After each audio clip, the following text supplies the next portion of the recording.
Você já entrou no McDonald's achando que ia comer uma besteira rápida e sem graça e desceu uma escada que te leva para dentro de uma masmorra medieval de verdade? Pois é exatamente isso que acontece em Cracóvia. E foi ali, mastigando batata frita em cima de pedra do século XIV, que eu percebi que essa cidade não é o que te vendem.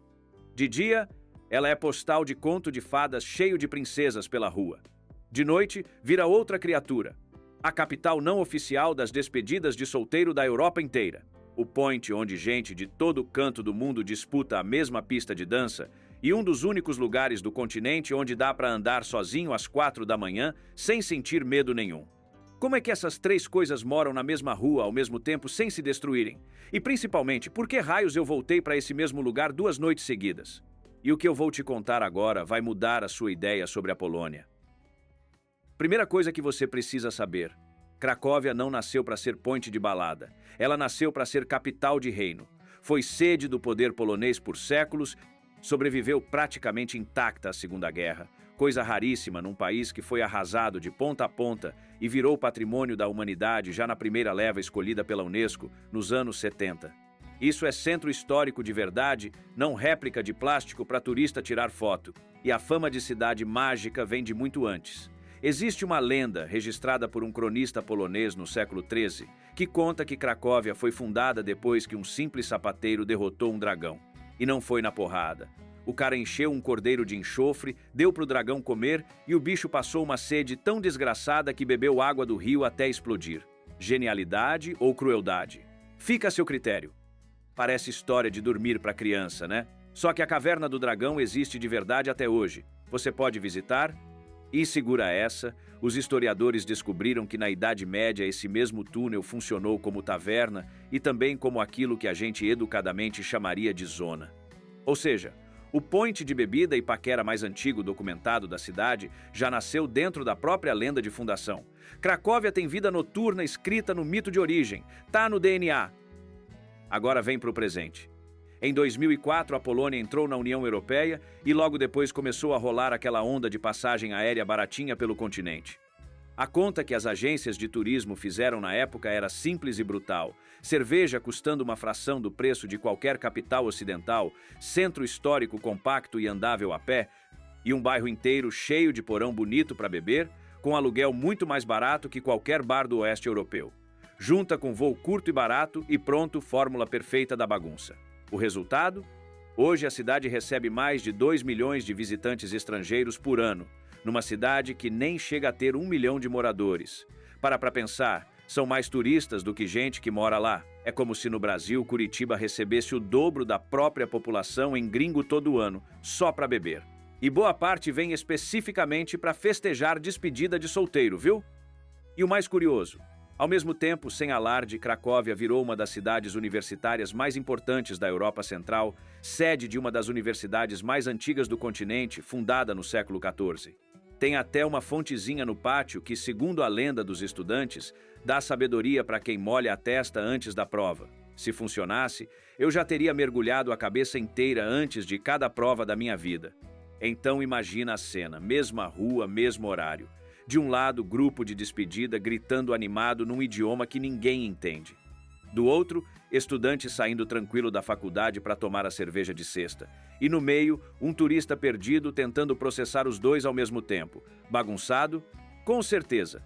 Mas é justamente essa mistura de gente, motivo e história antiga que faz essa noite ser diferente de qualquer coisa que você já viveu. E para entender de onde vem esse jeito de festejar, a gente precisa descer um degrau. Literalmente.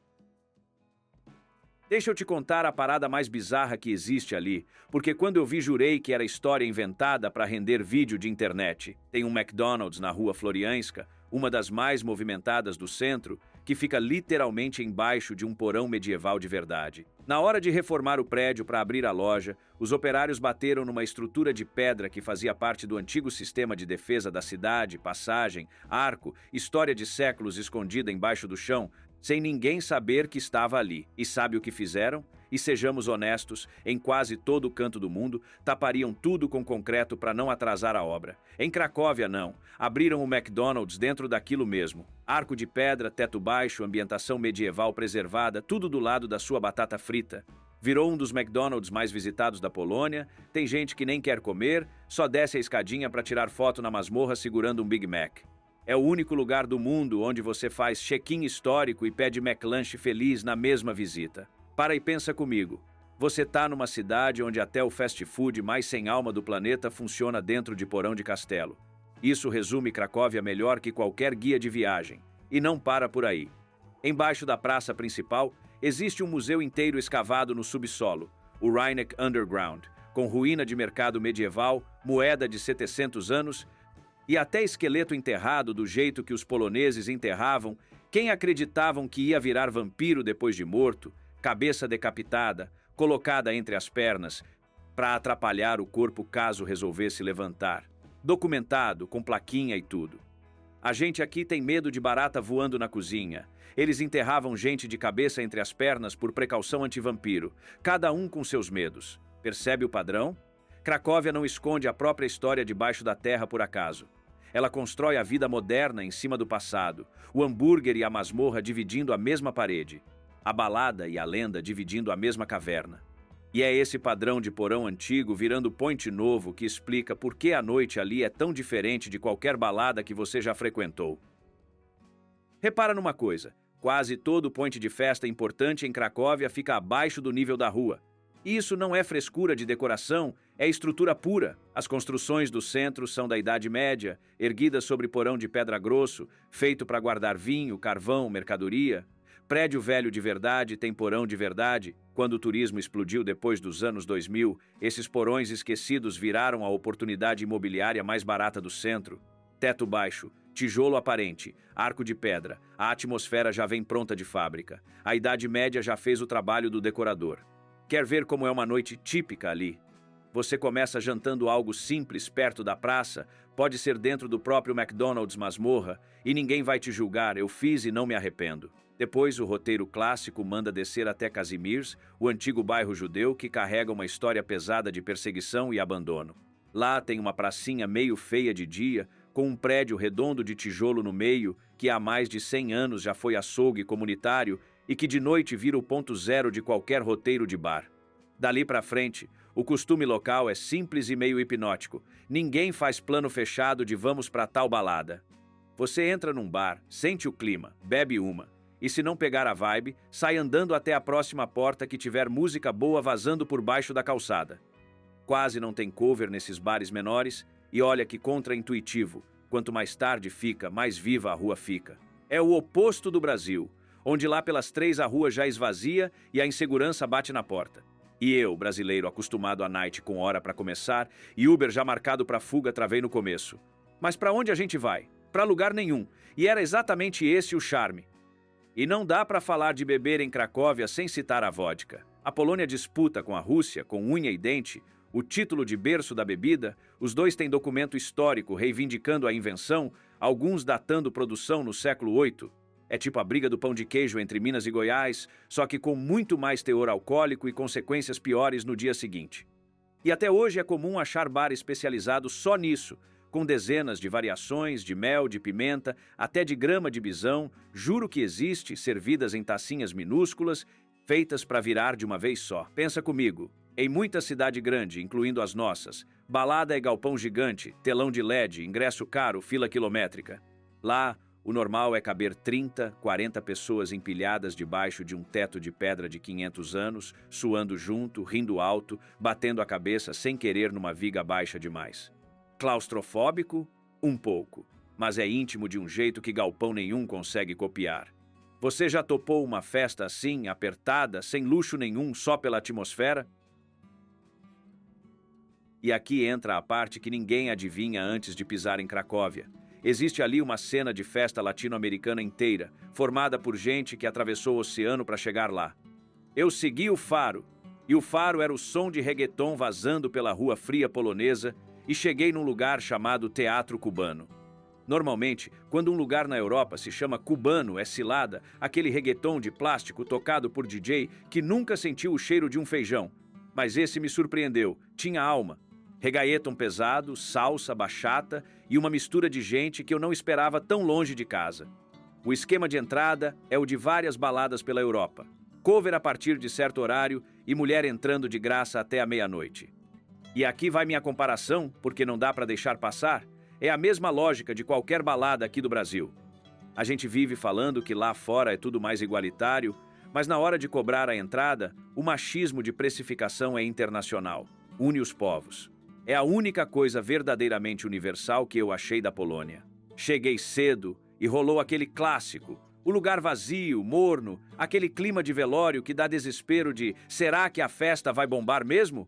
Se você já chegou cedo demais numa balada e ficou plantado no canto, sabe a insegurança que bate.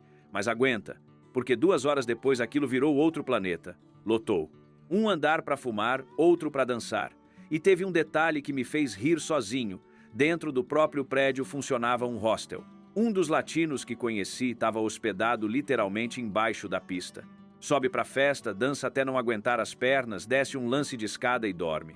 Genialidade logística ou a armadilha perfeita para quem nunca mais escapa da própria night? Até hoje não sei responder. Agora presta atenção, porque essa é a história que eu mais gosto de contar da viagem inteira.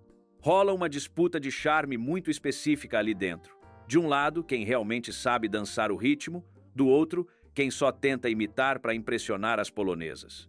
E os latino-americanos que conheci me chamaram no canto, rindo, e apontaram: "Cara, tá vendo aquele grupo ali? Aqueles não são latinos, não." Eu olhei.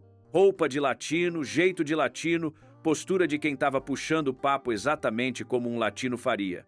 Mas não eram. Eram gente de outros cantos do mundo, muitos do Oriente Médio, se passando por latino-americanos para ter mais chance com as garotas. E eu perguntei o óbvio: "Mas como é que vocês descobrem? Pelo sotaque?" E a resposta foi a coisa mais brasileira que eu ouvi na Europa inteira. Não é o sotaque, não é a roupa, não é a lábia. É o jeito de dançar. Porque você copia o visual, copia o papo, copia até o perfume, mas ritmo no quadril não se copia. Isso não se compra em loja de shopping. É década de churrasco de domingo ouvindo a mesma batida. É DNA cultural. É uma coisa que entra na criança latina antes dela aprender a andar. E eu, brasileiro, fiquei congelado processando aquilo, porque a gente cresce achando que dançar é a habilidade natural que todo mundo tem. Não é. Lá fora, dançar bem é artigo de luxo raríssimo. E aí me caiu a ficha do absurdo lindo.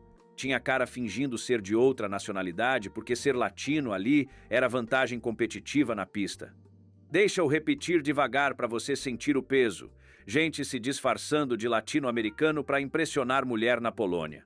A galera atravessa o oceano achando que vai fugir do clima de flerte de balada latina e encontra a mesma dinâmica do outro lado do mundo, só que com sotaque polonês no meio e cerveja 3 vezes mais barata. Se isso não é prova de que ser latino virou geopoliticamente sexy, eu não sei o que é. A gente aqui vive reclamando, achando que o capim do vizinho é mais verde, e enquanto isso tem gringo do outro lado do planeta ensaiando um papo no espelho para passar por um de nós. Ri alto quando entendi isso. E antes de continuar, se você tem aquele amigo, e todo mundo tem, aquele que não pode ouvir falar de uma loira do leste europeu que já fica de orelha em pé, manda esse vídeo agora para aquele seu amigo que não pode ver uma loira do leste europeu que já se apaixona. Ele precisa saber que essa festa existe escondida no meio da Polônia e que ali timidez vale mais que Rolex. Faz essa caridade. Já que a gente entrou no assunto paquera, preciso te contar o que descobri quando fui pra rua fazer o que mais gosto, perguntar direto pra quem sabe. Parei umas garotas polonesas e joguei a pergunta na lata. O que vocês não suportam num cara? A resposta veio na hora, quase em coro. Homem que ostenta. O cara que chega dizendo: eu tenho isso, tenho aquilo, ó meu tênis, ó meu carro, ó quanto eu ganho. Elas fazem cara de nojo, detestam. E aí perguntei o contrário. Então o que vocês gostam? A resposta me derrubou. A gente gosta de cara tímido. Para tudo. Cara tímido? Eu quase deixei o microfone cair. Isso vai contra tudo que o mundo tenta te ensinar hoje sobre ser alfa, ser o dono da sala. Você já tentou seguir a cartilha do confiante o tempo todo e sentiu que estava errando a mão? Pois uma delas fez o contraste sozinha, sem eu provocar. Nos Estados Unidos é o oposto. Quanto mais você exibe, mais elas gostam. Lá fora, ostentação é munição. Na Polônia, é alerta vermelho. É você se queimando na largada. E eu, brasileiro, fiquei no meio dessa gangorra. A gente não é tão materialista quanto o americano, mas também não é tão discreto quanto o polonês. Empate técnico. E teve mais. Puxei o assunto sobre como os próprios homens poloneses se comportam e a resposta foi honesta e hilária: sóbrios são tímidos e educados. Bebem e viram outra pessoa, confiantes demais, ao ponto da mãozinha boba, da abordagem forçada na pista. Reconhece esse cara? Quer dizer que isso não é exclusividades de homens no Carnaval do Brasil? É praga mundial. Parece que a natureza do homem é essa mesmo, só troca de idioma e marca de cerveja. Reconfortante saber que a humanidade é unida em alguma coisa, nem que seja no vexame etílico. E aqui vem o detalhe que quebra o roteiro mental de qualquer um acostumado a sair de balada em cidade grande. Cracóvia é uma das cidades mais seguras do leste europeu inteiro, e olha que ela carrega a fama de capital da bebedeira ao mesmo tempo. Bate carteira na praça e no bonde. Esse é o vilão mais assustador que você vai achar por lá. E aqui a gente fecha aquela pergunta do começo.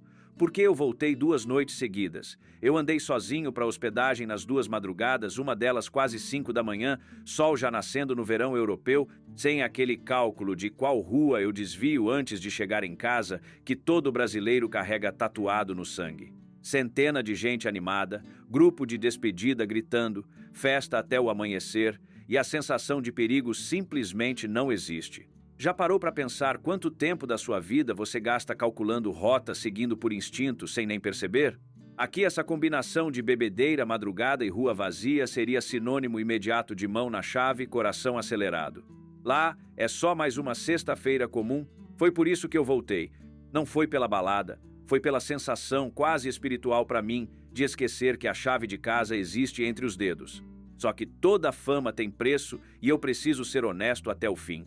Essa explosão de turismo de despedida trouxe um lado incômodo que o próprio morador reclama abertamente. Bagunça, portão histórico virando banheiro de gringo bêbado, briga saindo de bar e até estudo acadêmico ligando esse turismo a comportamento que beira o assédio.